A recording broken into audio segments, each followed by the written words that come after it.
Hello everyone, అందరూ ఎలా ఉన్నారు? బాగున్నారా? నిన్న నైట్ హవే ఉయ్యాల్లోనే ఉన్నాడు. మా డాడీకి అస్సలు నిద్రలేదు. ఫుల్ ఇది చేసేసారు. మార్నింగ్ లేసేసరికి ఏంటో నా ఫేస్ ఇదిగో చూసారు కదా, నుదుట్లో ఏంటో గుంట పడిపోయినట్టు అయిపోయింది. ఏమైందో తెలీదు. బట్ నేను మాత్రం నైట్ అంతా పడుకుని పోయాను అనమాట హవిని వదిలేసి.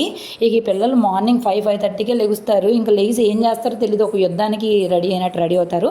లేకడంతో నా అమ్మ ఆమా మామ అంటున్నాడు. అవి చూసారు కదా, క్యూట్గా గిన్నె పట్టుకొని భలే. అవి దోశ దోశ తింటావా తింటావా ఆమామా దోశ దోశ. ఇంకా మా డాడీ గబగబా వెళ్ళి దోశలు అయితే తీసుకొచ్చేస్తారు. ఒక దోశ అని చెప్పి ఒక్కొక్క దోశ ఏం తినరు, బట్ తీసుకొస్తారు. మిగిలింది నేను తినేస్తాను అనమాట. ఇక ఇద్దరికి కూడా కూర్చొని దోశ అయితే పెడుతున్నాడు. నేను మాత్రము బ్రష్ అది చేసుకుంటాను. ఆ పనులు ఉంటాయి కదా, ఏ ఒక పనులు అవన్నీ చేస్తూ ఉంటాను. ఇంకా అమ్మకి ఏదో ఒక హెల్ప్ చేస్తాను అనమాట. ఇక ఇల్లు ఊడడం అని చెప్పి ఏదో ఒకటి చిన్న హెల్ప్ అయితే చేస్తాను. మరీ అలా కూర్చొని అయితే అస్సలు ఉండలేను. మా అమ్మ కూడా చేయలేరు కదా, తెలుసు కదా. అందుకని ఎక్కువగా కూడా నేను అసలు ఇబ్బంది పెట్టను. ఇక్కడ వీళ్ళిద్దరూ గుద్దుకున్నారనమాట. అవి అని ఏడుస్తూ ఉన్నాడు. ఈ బనీని మేము డిమార్ట్లో తీసుకున్నాము. ఇది ఒక టూ ఇయర్స్ తర్వాత పట్టిద్ది అనమాట. కింద నిక్కరేసినా కూడా కనిపించట్లేదు. ఆ డ్రెస్ చూస్తే నాకే భలే నవ్వు వస్తుంది. మా అమ్మేమో లూజ్గా ఉందిగా, ఉండని ఇలా ఎండలకి బాగుంటుందిలే అని చెప్పి అయితే అనింది. నాకైతే భలే నవ్వు వస్తుంది. ఇక మా అమ్మ వాళ్ళు ఏంటంటే లెగడంతో ముందు వాకిళ్ళు అవి ఊడ్చుకొని దాని తర్వాత అయితే ముగ్గులు అవి పెట్టుకున్న తర్వాత ఇంట్లో పనులు అయితే చేసుకుంటారు. ఇంకా పల్లెటూరులో ఇంతే ఉంటుంది. మ్యాక్సిమం సిటీల్లో కూడా ఇంతే ఉంటుందిలే, కానీ పల్లెటూరులో మరీ ఎక్కువగా ఉంటుంది. ఫస్ట్ వీళ్ళు 5:30, 6 o'clock కల్లా ముగ్గులు అయితే పెట్టేసుకుంటారు. ఇంక ఇప్పుడు ప్రస్తుతానికి ట్యాప్స్ అవి లేవు కాబట్టి మోటార్ వేసుకొని వాటర్ అయితే పట్టుకుంటాము. ఇక పైపులో నుండి పాచి వచ్చింది కదా, అందుకని చెప్పి క్లాత్ అయితే పెట్టుకొని వాటర్ అయితే పట్టుకుంటాము. ఇంకా చుట్టుపక్కల అంతా కూడా ఇగో గేదెలు ఇవైతే ఉంటాయి అన్నమాట. మంచిగా నిద్ర లేవగానే మనకు ఒక పీస్ఫుల్గా అనిపిస్తుంది. చుట్టుపక్కల వాతావరణం అదంతా చూసినప్పుడు చాలా పీస్ఫుల్గా అనిపిస్తుంది. అండ్ మేము అదివరకు ఇక్కడ ఉండేవాళ్ళం కాదు. అక్కడైతే అసలు ఇదేం ఉండేది కాదు. మేము ఇక్కడికి మారిన తర్వాత ఈ ఏరియా అంతా కూడా ఇంతే ఉంటుంది. ఇంకా చూసారు కదా, మా అమ్మ ముగ్గులు అయితే భలే వేసిద్ది. నాకు అస్సలు రాలేదండి మా అమ్మ ముగ్గులు వేయడం, కానీ ఏంటో మరి ఇప్పటికి కూడా ప్రయత్నించిన ఏంటో పిచ్చి పిచ్చి ముగ్గులు వస్తాయి నాకు. ఇంక హవికి తెల్లారిందనమాట. ఉయ్యాల్లో ఊగుతాడంట చెప్తున్నాడు. ఆయన ఆర్డర్స్ అనమాట. ఆయన ఆర్డర్ పాస్ చేస్తాడు, అది మనం చెయ్యాలి. ఇంక ఉయ్యాలు వచ్చినాక కొంచెం మంచిగానే అనిపిస్తుంది. భుజం అయితే నాకు ఈ 3 days ఫుల్గా పోయింది కదా. ఇంకా ఉయ్యాలు వచ్చిన తర్వాత కొంచెం మంచిగానే అనిపిస్తుంది. ఊపడం ఈజీనే కదా, కూర్చొని ఊపాలి. కానీ అలా వదిలేసి అయితే వెళ్ళకూడదు నిద్రపోయినా సరే. ఎందుకంటే వాళ్ళు గబుక్కున నిదట్లో కదిలారంటే కనుక కింద పడిపోతారు. అది కాక మాకు బయట గాలి కూడా చాలా బాగా వస్తుంది. మళ్ళీ ఒక 11, 12 అయితే మాత్రం పైన ఎండ వస్తుంది, కానీ అప్పటి వరకు ఎండ ఉండదు. మళ్ళీ మధ్యాహ్నము 4 నుంచి కూడా ఇంక ఎండ ఉండదు. బాగుంటుంది, చాలా మంచిగా అనిపిస్తుంది. ఇక కాసేపు అయిన తర్వాత మేము పైకి అయితే వచ్చాము. ఇంకా మా అమ్మ వచ్చేసి అంట్లు అంతా తోమేసుకుంటుంది. ఇక నైట్ టైం ఇవన్నీ పడతాయి కదా, అవన్నీ తోమేసుకుంటే మళ్ళీ ఇప్పుడు వాడుకుంటూ ఉంటాం కదా, అందుకని. నేను పైకి వచ్చానో లేదో సడన్గా గ్యాస్ అయితే అయిపోయింది. నాకు అసలు ఏం అర్థం కాలేదు. అయితే ఆ నాన్న వాళ్ళు నిన్నే బుక్ చేశారంట. అదే మనకైతే బుక్ చేసింది వచ్చేదాకా మనం వెయిట్ చేయాలి కదా. ఈయన ఏంటంటే సిలిండర్స్ అతను మా చిన్నప్పటి నుంచి ఈయనే మాకు సిలిండర్లు వేసేది. ఇంకా అమ్మ వాళ్ళు ఏంటంటే ఎక్స్ట్రాగా బుక్ చేసుకున్నప్పుడు వాళ్ళని అమ్మేసుకోమంటారు. అలాగా మనకు తెలుసు అనమాట వాళ్ళు బాగా. అందుకని ఫోన్ చేయగానే వెంటనే వచ్చి సిలిండర్ అయితే ఇచ్చి వెళ్ళిపోయాడు. భలే మంచిగా అనిపించింది నాకు. డాడీ మేము కిందకు వస్తాంలే.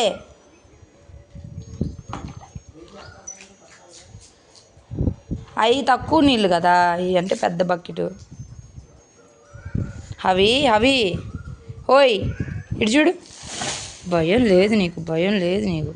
ఎందుకు కూర్చున్నావు హవి? ఏమైంది? ఇసుక అంటుతుందా? నడవాక కూర్చొని ఉండు సరేనా? సాక్స్లు ఎత్తా. దులుపుకో, కాళ్ళు దులుపుకో.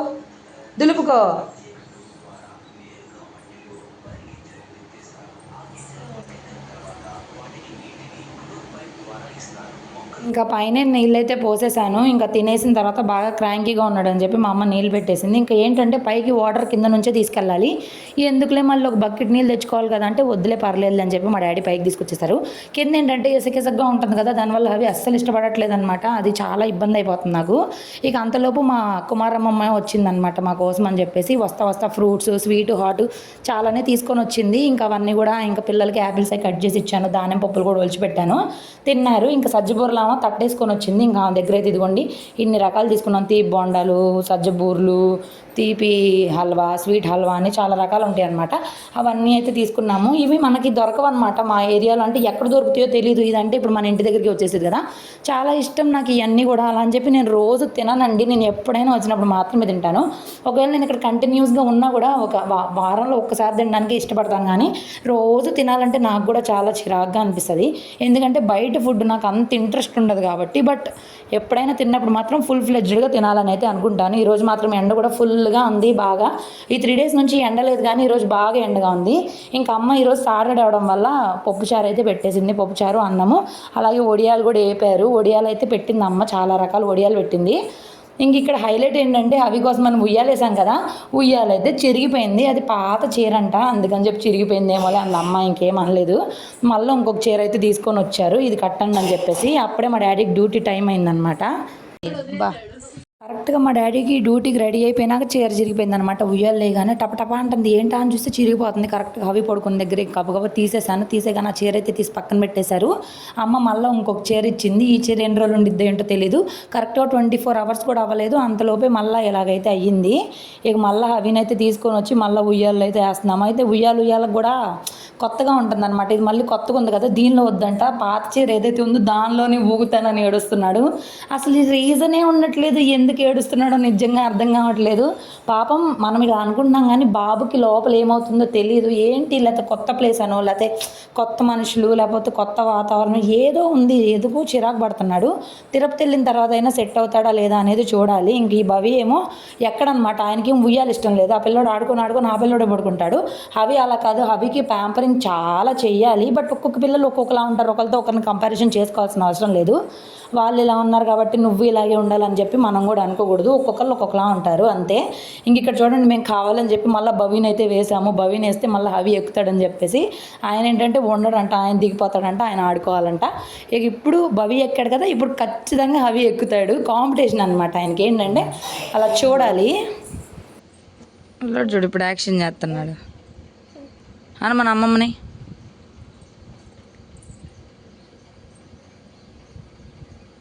ఏళ్ళు ఎరగొడితే భలే హాయిగా అనిపిస్తుంది కదా పిల్లలకి. నాకు అసలు ఎరగొట్టడమే రాదు, చూస్తూ ఉన్నాను. అవి ఏంటంటే వీడియో స్టార్ట్ చేయకుండా అయితే ఒక కాలు లాగానే ఇంకొక కాలు ఇచ్చాడు, తర్వాత ఏమి ఇవ్వట్లేదు. ఇక్కడ పిల్లలందరూ కూడా ఇంటి దగ్గర చాలామంది పిల్లలు ఉంటారు. ఇంకా పిల్లలకి హాఫ్ డేస్ కదా, ఇంకా అందరూ వచ్చారు, పిల్లలు ఉన్నారు కదా ఆడుకుందామని చెప్పి వాళ్ళతో అస్సలు ఆడుకోవట్లేదు. వాళ్ళు చాలాసేపు ఉండి ఇంక వెళ్ళిపోయారు. ఇంకా మా ఇంటి దగ్గర బఫెల్లోస్ ఉంటాయి, అక్కడే గడ్డి వామ్ కూడా ఉంది. ఇంకా వాటికైతే గడ్డి పెడతాడంట, చూసారు కదా. ఈ బఫెల్లోకి పెట్టమ్మా, ఆ బఫెల్లోకి పెట్టమ్మా అని అయితే చెప్తా ఉన్నాడు. భలే క్యూట్గా చెప్తున్నాడు. హాయ్ హాయ్ హాయ్ అంటున్నాడు అనమాట. నేర్చుకుంటారు కదా పిల్లలు ఏంటంటే మనం చెప్పేదానికంటే కూడా మనం ఏం చేస్తున్నామా అని చెప్పి చూసి అబ్జర్వ్ చేసి చాలా నేర్చుకుంటారు. భలే అనిపిస్తుంది నాకైతే ఇక్కడ. అంటే అన్నీ చూస్తారు కదా, రూట్స్ అనేవి ఉంటాయి. సిటీలో ఏముంటుంది, మన ఇంట్లో మనం ఉంటాం, తలుపులు వేసుకొని ఉంటాం, అసలు బయట ప్రపంచంతో పని లేదు. కనీసం ఇంటి పక్కన వాళ్ళు కూడా పలకరించే ఇదే లేకుండా అయిపోయింది. బట్ పల్లెటూరులో అలా ఉండదు. ప్రతి ఒక్కళ్ళు వచ్చి మాట్లాడతారు, పలకరిస్తారు, మనం ఎలా ఉన్నాం ఏంటి అని చెప్పి అన్నీ కనుక్కుంటారు. అలాగే రూట్స్ అంటే ఇవే కదా మనకి. ఇవన్నీ మనకి సిటీలో కనిపించవు. ఒకళ్ళు కనిపించినా మనం వాటి దగ్గరికి వెళ్ళలేము. అదే ఇక్కడ అనుకోండి, అందరు తెలిసిన వాళ్ళే కదా, అంతా బాగుంటుంది. కానీ అలా అని చెప్పి ఇక్కడే ఉంటామా అంటే ఉండము, వెళ్ళిపోతూ ఉంటాం, మూవ్ ఆన్ అవుతాం కదా. అది కాక మేము ఇంకా సిటీలోనే ఉంటాం కాబట్టి ఇలాంటివన్నీ హవికి చాలా కొత్తగా అనిపిస్తాయి. ఇంకా హవి ఇక్కడికి వచ్చిన తర్వాత కిందకి దిగపోవడం ఇదంతా చూస్తే హవి ఏంటో ఫారెన్ నుండి వచ్చాడా అనిపిస్తుంది, నాకే అనిపిస్తుంది అనమాట. అలా పెరిగాడు కదా చిన్నప్పటి నుంచి, దానివల్ల. ఎండేమో బాగా ఉంటుంది, 3:30, 4 అవగానే అవి ఏమో ఇంట్లో ఉండకుండా బయటకు వచ్చేస్తున్నాడు. సరే ఏదో ఒకటి ఏడకుండా వస్తున్నాడు కదా అంటే వాళ్ళ నానేమో నల్లగా అయిపోయాడు అని చెప్పి అయితే అంటా ఉన్నారు. ఇంకా చెప్పాను కదా ఇక్కడ వాటర్ అయితే ఇలాగే ఉంటాయి అని చెప్పి. అది కాక ఎండలో కూడా తిరుగుతున్నాడు, ఇంటిలోకి రమ్మంటే రాడు. ఇంక ఇక్కడ ఇదిగోండి మా అమ్మ అలాగే ఇక్కడ తెలిసిన పెద్దమ్మ వాళ్ళు కూడా కూర్చొని మాట్లాడుకుంటున్నారు. ఇంక నేను రేపు ఊరికైతే వెళ్ళిపోతున్నాను. ఊరికి వెళ్ళడానికి లగేజ్ అంతా కూడా సర్దేసుకుంటున్నాను. అవినైతే ప్రజెంట్ బయట ఆడుకుంటున్నాడు. అవి వచ్చేలోపు గబగబా ఇవన్నీ కూడా సర్దేసుకొని పెట్టేసుకుంటే రేపు మార్నింగ్ హడావిడి లేకుండా ఉంటుంది. రేపు మార్నింగ్ నాకు 7 o'clockకి ట్రైన్ అనమాట. ఇంట్లో 6 కల్లా బయలుదేరిపోవాలి. ఇక లగేజ్ అంతా కూడా సర్దుకోవాలి మెయిన్గా. అంతా సర్దడం అయిపోగానే మా అమ్మ నా కోసం అని చెప్పి గాజులు అయితే తెప్పించిందంట. ఇంక పుట్టింటికి వెళ్ళినప్పుడు ఇప్పుడు రీల్స్ అయితే బాగా ట్రెండింగ్ అవుతున్నాయి కదా, మట్టి గాజులు వేయించుకొని వస్తే మనకైతే అదే మాకు అంటే నాకు మా వారికి మా ఇంటికి కలిసి వస్తుంది అని అయితే రీల్స్లో బాగా చెప్తున్నారు. అందుకని మా అమ్మ కొత్త గాజులు అయితే తెప్పించుకుందంట 3 జతలు. సరే ఇదిగో ఒక జత అయితే తీసుకొని వెళ్ళు అని చెప్పి అడిగింది. ఇక అక్కడ కరెక్ట్గా గ్రీన్ బ్లూ ఈ బ్రౌన్ కలర్ అయితే ఉన్నాయి. మా అమ్మంది కరెక్ట్గా నువ్వు ఇవే తీసుకుంటావు అనుకున్నా, ఇవే కాస్ట్లీ బ్యాంగిల్స్ అని అయితే అంది. బట్ నా ఒక కలరే లేవు, మిగిలిన కలర్స్ అన్నీ ఉన్నాయి, అందుకని చెప్పి నేను అవే తీసుకున్నాను. ఇక్కడైతే ఇంకా లగేజ్ అంతా సర్దినాక ఫుడ్ కూడా సపరేట్గా అయితే ప్యాక్ చేసుకుంటున్నాను. ట్రైన్లో అవి క్రాంకీ అయినప్పుడు ఏదైనా పెడుతూ ఉంటే కొంచెము తింటూ రిలాక్స్ అవుతాడు. ఎప్పుడైనా జర్నీలోకి పిల్లలకి ఎక్కువగా ఫుడ్ అయితే పెట్టుకోవడానికి ప్రిఫర్ చేయాలి. అలాగే మెయిన్గా డైపర్స్, వెట్ వైప్స్ ఇవన్నీ ఖచ్చితంగా ఉండాలి. అయితే వెట్ వైప్స్ ఈ వయసులో అంతగా యూజ్ అవ్వవు, కానీ ఉంచుకోండి, అలాంటి పరిస్థితుల్లో మనకి అవసరం పడతాయో తెలియదు కాబట్టి అన్నీ అయితే ఇదైతే నా దగ్గర ఉంచుకోవడానికి అని చెప్పి సపరేట్గా అయితే ఇది ప్యాక్ చేసుకుంటున్నాను ఈ బ్యాగ్ ప్యాక్లోకి. ఇంకా ట్రాలీ అయితే బాగా పాడైపోయింది. కొత్త బ్యాగ్ ఒకటి తీసుకోవాలి, అసలు జిప్పులు అస్సలు వెళ్ళట్లేదు, ఆ క్లాత్ అంతా చిరిగిపోయి. ఈ మా ఆయనతో చెప్పాలి ఇంకా కొత్త బ్యాగ్ అయితే కొనుక్కోవాలి. ఇంకా బ్యాగ్స్ కూడా కొనుక్కొని, అసలు నా పెళ్లి టైంలో కొనుక్కున్న బ్యాగ్స్ ఇవన్నీ. ఈ మధ్యలో మేము అసలు కొత్తగా ఏ బ్యాగ్స్ కూడా కొనుక్కోలేదు. ఇక ఏటికై సపరేట్ చేసుకోవడం సరిపోతుంది. నీటిలో సగం అయితే వాడాను, సగం అయితే వాడకుండానే తీసుకెళ్తున్నాను. ఒక్కొక్కసారి అనిపిస్తుంది లగేజ్లు మోసే వాళ్ళు ఉన్నారు కదా అని చెప్పేసి తెగ పెట్టేస్తాను ఏంటా అని చెప్పి. కానీ ఈసారి ఇంకా బాగా తగ్గించాలి. ఇంత లగేజ్ అసలు కరెక్ట్ కాదు, మోసే వాళ్ళకి తెలుస్తుంది కదా, నాకైతే తెలియట్లేదు. మా హవిని పట్టుకోవడమే సరిపోతుంది. మా ఆయన మోసేటప్పుడు లేదంటే మా డాడీ మోసేటప్పుడు అయితే నాకు చాలా బాధేసిద్ది, చూస్తేనే అసలు బాధేసిద్ది. కానీ ఏంటో ఇంకా అంత లగేజ్ అయిపోద్ది, ఏంట్రా బాబు అనిపిస్తుంది. ఇక ఏటికై జాగ్రత్తగా పెట్టుకుంటాను. ఎంత జాగ్రత్తగా పెట్టుకున్నా సరే లాస్ట్కి ఏదో ఒకటి మర్చిపోతూనే ఉంటాము.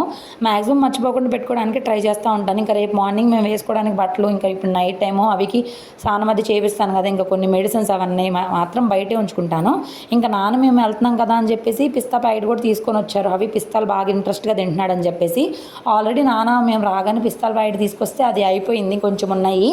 ఇంకా అందుకని మళ్ళీ ఈరోజైతే పిస్తా ప్యాకెట్లు తీసుకొని వచ్చారు. అండ్ నాకు అదే హవికి అలాగే భవికి ఇద్దరికి చెరొక ప్యాకెట్ అయితే తీసుకొని వచ్చారు. ఇక ఇద్దరు తింటారు కదా అని చెప్పేసి అవి నేను కొన్ని బాక్స్లకు వేసుకొని మిగిలింది అయితే బ్యాగ్లో పెట్టేసుకుంటున్నాను. ఆ బాక్స్ అనేది నేను బ్యాగ్ ప్యాక్లో పెట్టుకుంటున్నాను, ఎందుకంటే అవి పిస్తాలు ఇష్టంగా తింటాడు కాబట్టి. ఎప్పుడైనా ఏడగానే నాన్న పిస్తా తింటావంటే అంటాడు అనమాట. నైట్ టైంలో కూడా నిద్ర లేచి ఏడుస్తాడా, అప్పుడు నాన్న పిస్తా తింటావంటే అని చెప్పి అప్పుడు ఏడుపాపి సైలెంట్గా కూర్చుంటాడు. ఇంకా అదొక అస్త్రంలా పనిచేస్తుంది ప్రజెంట్ మాకు. ఇంకా చెప్పలేము, రోజుకు ఒక్కొక్కలా ఉంటారు. ఒక్కొక్క టైంలో ఒక్కొక్క ఫేజ్లో పిల్లలు ఒక్కొక్కలా ఉంటారు. వీళ్ళు కంటిన్యూస్గా ఒకేలా ఉన్నా మనకు కూడా బోర్ కొట్టిద్దో మరేమో తెలియదు. కానీ ఈ ఒక 1 మంత్ బాగున్నారు అనుకో, ఒక 1 మంత్ ఏడిపిస్తారు, మళ్ళీ ఒక 1 మంత్ బాగుంటారు. బట్ ఓకే, ఒక 2-3 ఇయర్స్ అయిపోయిన తర్వాత వాళ్ళైతే ఇంకా మనల్ని ఎత్తుకోమని ఇలా ఏడవడం అదేం ఉండదు కదా, వాళ్ళ పనులు వాళ్ళు చేసుకుంటారు. కాకపోతే ఇప్పుడు ఈ టైంలో మాత్రం మనకు చాలా కష్టంగా అనిపిస్తుంది. బట్ ఏం చేయలేము. ఇంక ఇక్కడ భవి చూసారు కదా, ఇంకా నా చుట్టూతే తిరుగుతూ ఉంటాడు. వాళ్ళ అమ్మ ఉండాలి, కాకపోతే వాళ్ళ అమ్మ ఎక్కడికి వెళ్ళినా ఏడుస్తాడు. కానీ వాళ్ళ అమ్మ అక్కడే ఉందనుకోండి, వస్తాడు, ఆడుకుంటాడు, అత్త అత్త అత్త అని చెప్పి పిలుస్తూ ఉంటాడు. నేను ఎక్కడికి వెళ్ళినా సరే అలా అనమాట. ఇంక ఇక్కడ నేనైతే సపరేట్ చేసుకుంటున్నాను, రేపు మార్నింగ్ తీసుకెళ్లాల్సినవి. అలాగే ఇంకా మా కారులోకి ఎలుకలు అయితే వచ్చి పాడు చేస్తున్నాయి కదా అని చెప్పేసి మా నాన్నకైతే చెప్పాము. ఇవేంటివి కాడలు ఉంటాయి కదా, పొగాకు కాడలు, అవి అయితే తీసుకురమ్మని చెప్పాం. అవి కూడా తీసుకొచ్చారు, అవి కూడా బ్యాగ్లో పెట్టేసుకున్నాను. వెళ్ళగానే కారులో అయితే పెట్టాలి, ఎందుకంటే ఎలుకలు భలే పాడు చేస్తున్నాయి. నెలకు 2 నెలలకు ఏదో ఒక ప్రాబ్లం వచ్చేస్తుంది కార్కి, ఇంకా అందుకని చెప్పేసి. సో ఫైనల్గా లగేజ్ అంతా కూడా సర్దేసి సపరేట్ చేసేసుకున్నాను. ఇక సాయంత్రం కూడా అయిపోయింది, లోపల అస్సలు లైటింగ్ లేదు, చీకటి అయిపోయింది అనమాట. బట్ ఇప్పుడే సర్దుకోవాలండి, రేపు మార్నింగ్ నేను 5 o'clock లెగవాలి, ఫ్రెష్ అవ్వాలి, హవికి ఫ్రెష్ చేయాలి. అబ్బో చాలా పని ఉంటుంది. ఈ జర్నీలకే సగం నీరసం వచ్చేస్తుంది, ఈ ఎండలకు కూడా చాలా నీరసం వస్తుంది. అది కాక హవి ఏమో ఏడుస్తున్నాడు, తినివ్వట్లేదు కదా, అది కూడా మళ్ళీ ఒకసారి చెక్ చేసుకో ఏమన్నా మర్చిపోయావని అంటే అంత చూసుకున్నాను అనమాట. బట్ లాస్ట్కి కొన్ని మిస్ చేశాను అంతే. మన తెలివి అలాగే ఉంటుంది. అది కాక చీకటిగా ఉండడం వల్ల కూడా కొన్ని కనిపించలేదు అనమాట. ఇంకా అలాగైతే వదిలేశాను. నేను ట్రైన్లో స్టార్ట్ అయిన తర్వాత అయితే అమ్మ అడిగింది మర్చిపోయావు అంటే, అవునా సరేలే ఉండనండి, నెక్స్ట్ టైం తీసుకుంటాను కదా అని అయితే చెప్పేశాను. సో అలాగైతే ఈ 4-5 రోజులు ఇలా గడిపేశాను. ట్యూస్డే వచ్చాను కదా, Tuesday, Wednesday, Thursday, Friday, Saturday 5 days అయితే ఉన్నాను అనమాట, చాలా రోజుల తర్వాత. ఇంకా ఇదిగోండి చాట్ అయితే తీసుకొని వచ్చారు. ఇక్కడ చాట్ చాలా బాగుంటుంది, టేస్ట్ డిఫరెంట్గా ఉంటుంది అనమాట, మనకి బయట దొరికే చాట్లాగా కాకుండా. ఇంకా అలాగే పునుగులు అండ్ మెత్తని పకోడీ ఉంటుంది కదా, అవన్నీ అయితే తీసుకొని వచ్చారు. ఇంక ఇక్కడతో తినుబండరాలు అయితే ఇంకా అయిపోయినాయి. ఇంటికి వెళ్ళిన తర్వాత మా వారికి అసలు కుదరదు అనమాట, టైమే ఉండదు, ఆయన ఎప్పుడు వస్తారో తెలియదు కదా. అది కాక నేను కూడా పెద్దగా బయట ఫుడ్ ఏం పెద్దగా అడగను. ఇంకా అలాగా ఈ 5 రోజులైతే ఎలా గడిచినాయో తెలీదు. కానీ అవి మాత్రం నన్ను బాగా ఏడ్పించాడండి. అలాగే ఎవ్వరికి కూడా నిద్ర లేకుండా చేశాడు. ఈ 5 రోజులు చాలా హ్యాపీగా గడుపుదాం అనుకున్నాను కానీ నన్ను అంత మంచిగా టైం అయితే స్పెండ్ చేయనివ్వలేదు. ఇంకా పిల్లలు పుడితే ఇంక ఇంతే ఉంటుందేమో, చాలా ఓపిక కావాలండి. ఎంత ఓపిక ఉన్నా కూడా ఒక్కొక్కసారి చాలా టెస్ట్ చేస్తారు మనం పేషెన్స్ని కూడా. సో ఇలాగైతే గడిచింది ఇన్ని రోజులు కూడా. వీడియో మాత్రం నచ్చితే కనుక ప్లీజ్ లైక్ చేయండి, కామెంట్ చేయడం మాత్రం అస్సలు మర్చిపోవద్దు. అది ఫ్రీనే కదా. Bye bye.